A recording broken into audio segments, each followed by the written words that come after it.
Could consuming non-GMO foods be the answer to ending health issues? Well, a new study reveals data collected from over 3,000 people who changed their diets from eating genetically modified food to consuming non-GMOs saw a dramatic turnaround with their health. These individuals reported improvements in areas such as memory, food allergies, obesity, fatigue, and heart problems. Common issues that may have been caused by their previous diets. Joining me now to continue this conversation is founder of the Institute for Responsible Technology, Jeffrey Smith. Thank you so much for joining us today, Jeffrey. Now, what are the physical health effects of GMO consumption? Well, we had 28 different conditions that people reported improvement from. This was 3,256 people. The number one overwhelming reported improvement was digestive disorders. In fact, 85% of the people who filled out the survey said that their digestion improved. And this is what we predicted based on the fact that I've actually interviewed audiences at 150 lectures, including 20 medical conferences, where the doctors and the audience members describe similar improvements when they or their patients eliminate GMOs and move to a mostly organic diet. This was also the description of what we would predict based on looking at what livestock changes we've seen from veterinarians and farmers when their animals switch to non-GMO. Typically, the digestive system works better, but also, as you said, fatigue, obesity, brain fog, mood problems like anxiety and depression, allergies, pain, and everything down to autism. Now, if GMOs are actually contributing to these diseases, and Americans eat more than their weight in GMOs each year, then we would expect to see a rise in many diseases correlating to the increased use of GMOs. And that's exactly what we're seeing. These correlational graphs, and there's more than 30 of them, do not prove that GMOs or the Roundup herbicides sprayed on them cause things like gluten sensitivity, insomnia, hormonal problems, etc. But given all of the other evidence, and given the fact that the lab animals, when they're exposed to GMOs and Roundup, exhibit other conditions that are related to these health problems, we are now believing that GMOs and the Roundup sprayed on them are a major contributor to the deteriorating health of the United States population. And Jeffrey, can you speak to health effects when it comes to people consuming GMOs?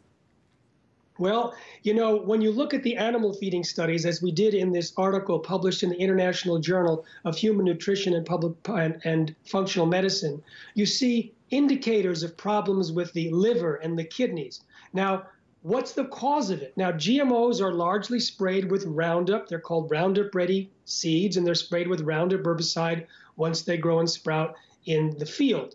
Roundup, it turns out, at concentrations that are tiny, 437,000 times smaller than the amount allowed by the Environmental Protection Agency and it consumed per day. At that level, per body weight, rats developed non-alcoholic fatty liver disease. They also developed kidney conditions, pituitary conditions. They also died earlier, and they also had multiple massive tumors. That's just from the Roundup. But the rats that ate the Roundup Ready corn also had multiple massive tumors, early death, and organ damage. In the article, we looked at what is possibly causing this problem. And it appears that there's contributions from the process of genetic engineering, which creates side effects, as well as the Roundup that is sprayed on them. And in some cases, it may be the toxic insecticide produced in genetically modified corn.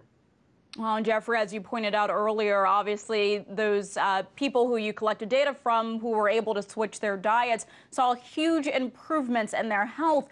I want us to now turn to you and Amy Hart. You've put together a film called Secret Ingredients. Can you tell us a bit about that? Sure. This documentary, which will be released soon, features families that switched to organic food and noticed a dramatic change and improvement in their health. One family, for example, had 21 chronic conditions between the 5 members of the family. Their son was autistic and unable to speak. The mother was paralyzed. She became a food expert, experimenting on the family, taking out gluten, taking out commercial dairy, taking out soy.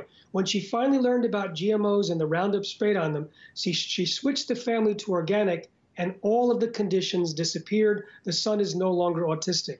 That's just one of the families mentioned. There's also a chiropractic clinic where 92 out of 92 formerly infertile couples now have children.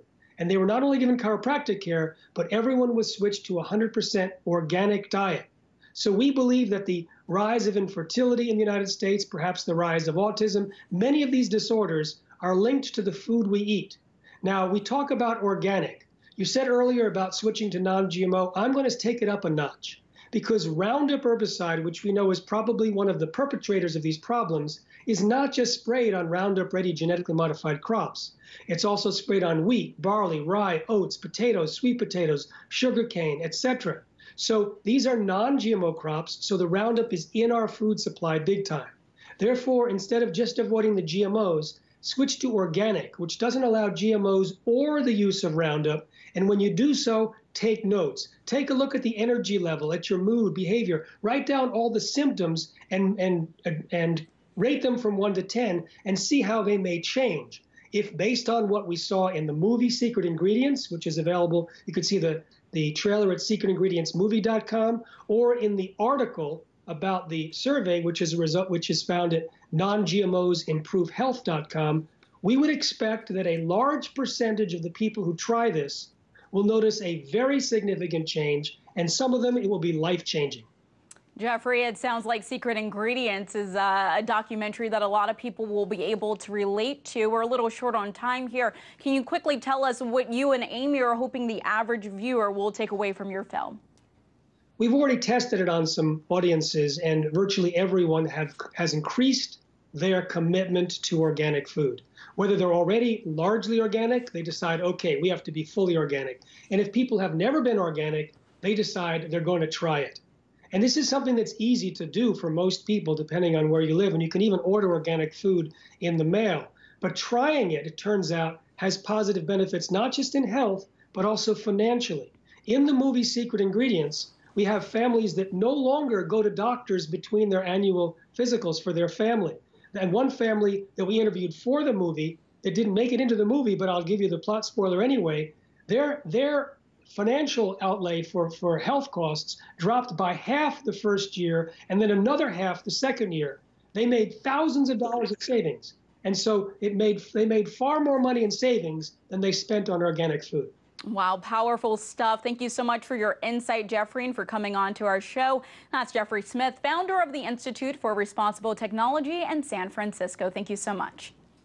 Thank you.